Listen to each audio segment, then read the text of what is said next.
Გაგაცნობთ ინფორმაციას ამომრჩეველთა აქტივობის შესახებ 17 საათის მდგომარეობით. 17 საათზე ამომრჩეველთა აქტივობამ შეადგინა 47.31%, რაც რაოდენობრივად 1.662.453 ამომრჩეველია. ყველაზე მაღალი აქტივობა დაფიქსირდა ქედის საარჩევნო ოლქში 58%, ხოლო ყველაზე დაბალი აქტივობა წალკის საარჩევნო ოლქში 37%.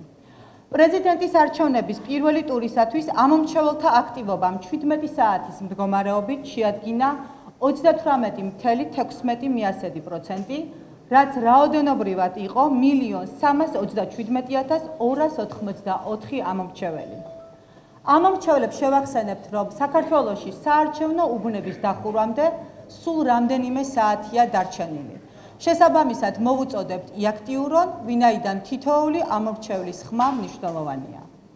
მოცემული დროისათვის საოლქო საარჩევნო კომისიებში შესულია 171 საჩივარი. მათი ძირითადი ნაწილი დაწერილია გადასატან ყუთთან დაკავშირებით, საარჩევნო უბანზე აგიტაციასთან დაკავშირებით, წილისყრის პროცედურებთან დაკავშირებით, მარკირების პროცედურებზე და საარჩევნო უბნიდან არაუფლებამოსილი პირების გაძევებასთან დაკავშირებით.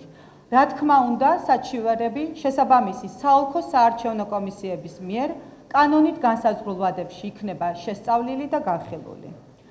ასევე დამატებით გაწოდებთ ინფორმაციას ახალგაზრდა იურისტთა ასოციაციისაგან მივიღეთ ინფორმაცია იმის შესახებ, რომ მარნეულის ნომერ 59 საარჩევნო უბანზე ამომრჩეველმა სავარაუდოდ ორჯერ მისცა ხმა.